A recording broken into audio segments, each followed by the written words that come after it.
네, 오늘 설교 제목은 약속의 땅에 들어간 후 다시 한 번이라는 제목으로 신명기 8장 말씀을 함께 나누었으면 좋겠습니다. 우리가 바이블 타임에 나눴던 것처럼 구약 성경을 통해 나타나는 하나님의 역사를 살펴보면 하나님께서는 아브라함을 선택하셨어요. 그리고 그의 가정과 그의 자손들을 선택하시고 그들을 통해서 하나님의 사랑과 하나님의 계획을 나타내 보이셨습니다.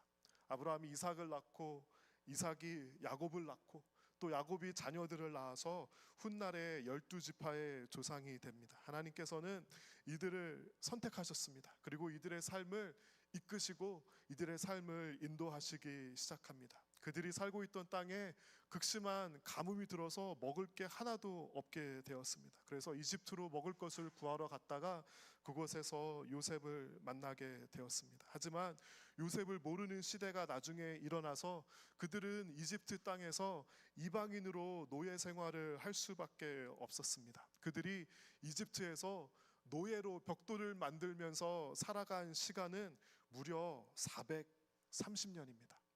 옛날에는 평균 수명이 더 짧았기 때문에 거의 10세대에 이르는 어마어마한 시간이었습니다.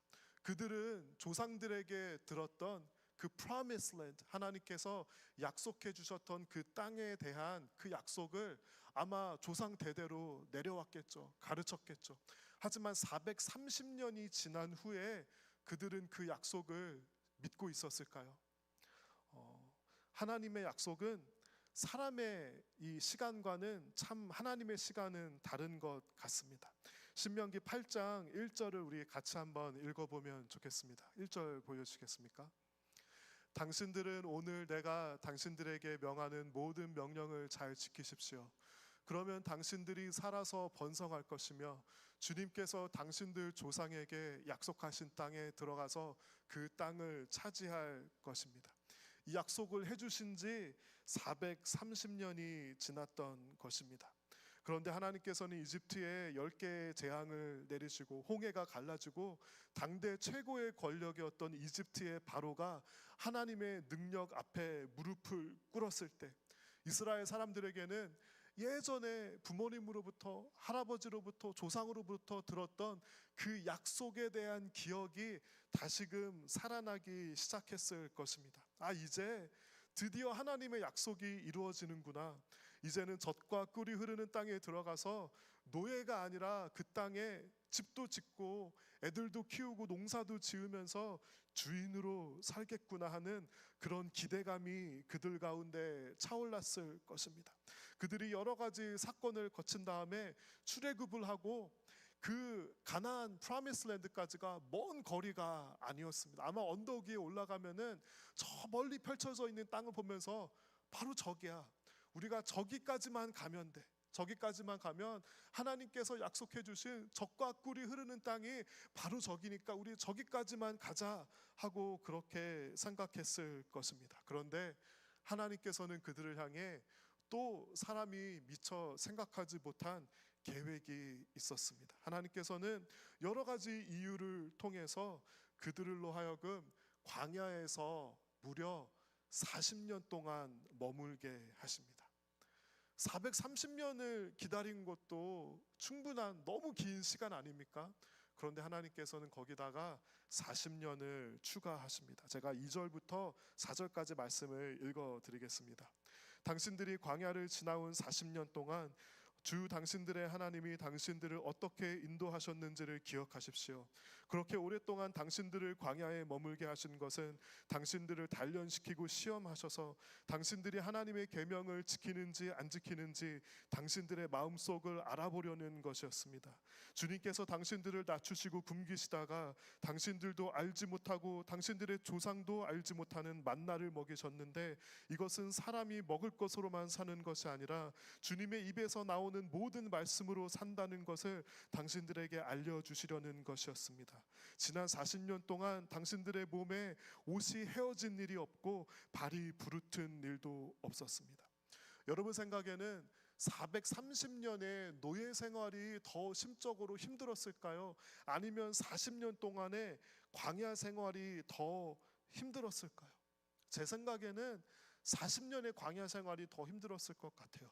눈앞에 그 약속의 땅을 마주하고도 그곳에 들어갈 수가 없습니다. 자꾸 길이 꼬이고 동선이 꼬이고 여러 가지 일이 일어납니다. 애굽에 있을 때는 비록 노예 신분이기는 했지만 잡이 있었어요.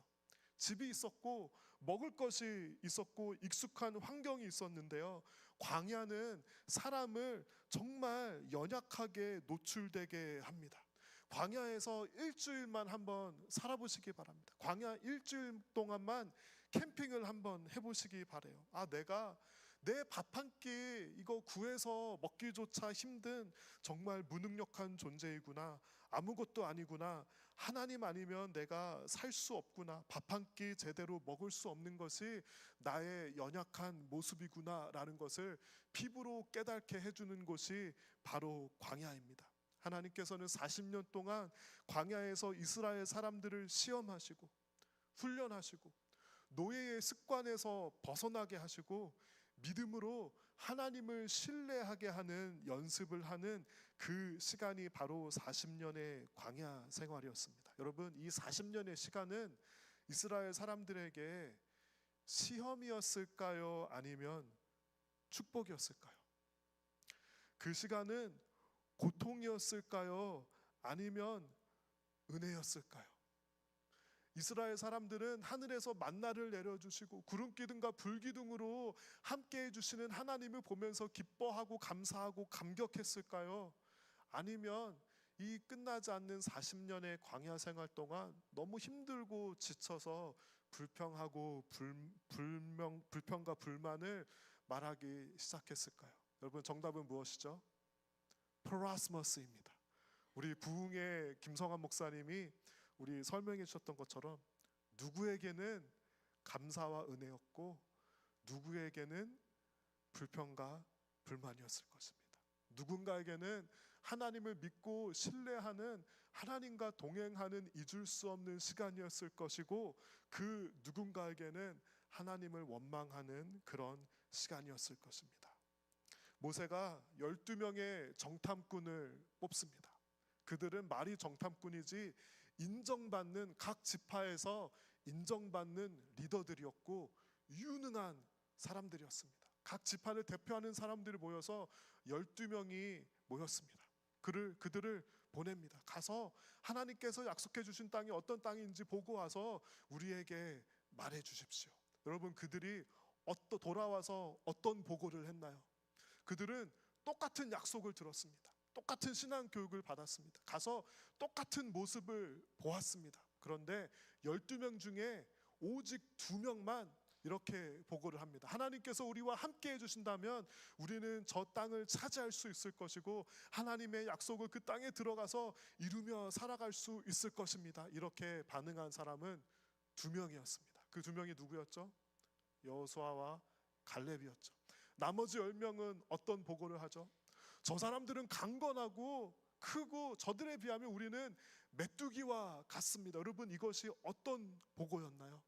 단지 개인의 의견이 아니라 개인의 오피니언이 아니라 그 이야기들이 이스라엘 사람들 가운데 퍼지기 시작합니다. 이스라엘 사람들은 그 부정적인 보고를 재생산하면서 부정의 늪에 빠지게 됩니다. 부정을 선동하며 퍼뜨리는 그들을 하나님께서는 심판하셨고요. 그들은 가나안 땅에 들어가지 못했습니다. 하나님께서 약속해 주신 가나안 땅은 좋은 땅이었습니다. 골짜기와 산에서 지하수가 흐르고 샘물이 나고 시냇물이 흐르는 땅이었고요. 밀과 보리가 자라고 포도와 무화과와 석류가 자라고 올리브 기름과 꿀이 생산되는 땅이고 먹을 것이 모자라지 않고 아무것도 부족함이 없으며 돌에서는 쇠를 얻고 산에서는 구리를 캘 수 있는 그런 땅이었습니다. 여러분의 삶 가운데 하나님의 약속이 이루어진 날들, 마치 오랫동안 약속되었고 기대했던 하나님의 약속된 땅에 들어갔던 그런 날들이 여러분 혹시 기억나시나요? 영주권이 없어서 참 고생했는데 오랜 기다림 끝에 영주권이 나와서 이제는 미국에 합법적으로 거주하고 일할 수 있게 되었을 때, 항상 이사를 정착하지 못하고 이사를 많이 다니다가 드디어 어느 도시에 정착하게 되고 처음 집을 구입하게 되었을 때, 공부를 하면서 오랫동안 고생하다가 이제 정말 좋은 직장에, 기도하던 직장에 들어가서 일을 하면서 그동안 준비하고 공부했던 그 꿈을 펼쳐놓을 수 있는 환경이 되었을 때, 그런 꿈만 같던 시간들이 아마 살아오면서 한두 번쯤은 여러분 삶 가운데 있었을 것입니다. 나무교회를 보면 오늘이 마치 그런 날 중에 하나가 아닐까 생각해 봅니다. 우리가 쓰던 아래 건물도 정말 좋은 예배당이었습니다. 자, 사이즈도 딱 맞고 주차장도 넓고 교실도 놀이터도 참 좋았고 참 잘 만들고 관리해서 그곳에서 우리의 퍼스트 시즌을 잘 보낼 수 있었습니다. 이곳도 정말 잘 만들고 잘 관리해 놓았죠. 정말 돈을 아무리 많이 들여도 이렇게 좋은 예배당과 아름다운 예배당을 만들지 못할 것 같은데, 이런 장소를 사용하게 허락해 주신 것은 분명 하나님의 은혜입니다. 이스라엘 사람들에게 있어서 진짜 싸움은 언제 시작되었을까요?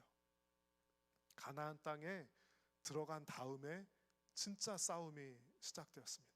어떤 사람들은 이제 이곳에 들어왔으니까, 약속의 땅에 들어왔으니까, 오랜 약속이 이루어졌으니까 이제는 다 끝났어, 이제는 우리는 행복하게 살 일만 남았어 라고 생각하고 기대하던 사람이 있었을지도 모르겠습니다. 하지만 그들 앞에 사실은 훨씬 더 많은 전쟁들이 놓여 있었고, 싸움들이 놓여 있었고, 시험들이 놓여 있었으며, 그들은 믿음과 기도로 분투해야만 했습니다. 모세는 약속의 땅에 들어갈 이스라엘 사람들에게 이렇게 권면하고 경고합니다. 제가 11절부터 14절까지 읽어드리겠습니다. 오늘 내가 당신들에게 전하여 주는 하나님의 명령과 법도와 규례를 어기는 일이 없도록 하고, 주 당신들이 하나님을 잊지 않도록 하십시오. 당신들이 배불리 먹으며 좋은 집을 짓고 거기에서 살지라도, 또 당신들이 소와 양이 번성하고 은과 금이 많아져서 당신들의 재산이 늘어날지라도, 혹시라도 교만한 마음이 생겨서 당신들을 이스라엘 땅 종살이 하던 집에서 이끌어내신 주 당신들의 하나님을 잊어버리는 일이 없도록 하십시오. 모세는 이런 권면과 경고를 이스라엘 민족에게 해 주었습니다. 왜냐하면 모세는 아마 알고 있었던 것 같습니다. 그 땅에 가서 수많은 싸움과 전쟁을 통해서 살고 있는 사람들을 드라이브 아웃 해야 했으며, 무엇보다 중요한 것은 그들 마음 가운데 매일같이 전쟁을 벌이며, 우리의 죄성과 관습과 전쟁을 벌이며 믿음을 새롭게 해야 하는 그런 도전들이 있었던 것입니다. 또 그들에게는 어떤 도전들이 기다리고 있었을까요? 문화적인 도전들이 있었습니다. 그 땅은 빈 땅이 아니라 이미 살고 있는 사람들이 있었고요, 그 땅에 팽배했던 문화들이 있었습니다. 우상 숭배의 문화의 도전이 있었고요, 또 우리의 자녀들을 이방 민족 사람들과 결혼을 시켜야 하나 말아야 하는 당대의 고민이 있었습니다. 이것은 어떤 배타성이나 국제 결혼을 하면 안 된다, 그런 어떤 네이처의 문제가 아니라, 당시에 이방 민족과 결혼을 한다는 것은 그들이 가지고 있는 우상 숭배의 관습을 이스라엘 민족 안에 허용할 수밖에 없었던 그런 문화적 배경이 있었던 것입니다. 그들은 이런 것들과 싸워야 했습니다. 12지파가 땅을 나누어 가지고 살면서 더 이상 하나 되지 못하고 리더가 부재하고 분열되는 그런 도전들이 일어났습니다. 또한 좋은 땅에서 좋은 것을 먹고 풍요롭게 살면서 마음이 교만해지고 하나님을 점점 잊게 되는 신앙의 도전들이 그들 가운데 있었던 것입니다.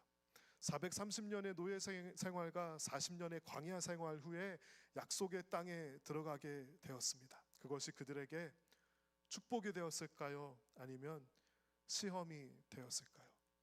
그들은 하나님께 기뻐하고 감사했을까요? 아니면 마음이 교만해졌을까요? 그 스토리는 우리가 구약 성경을 통해서 잘 여러 가지 스토리들을 알 수 있습니다.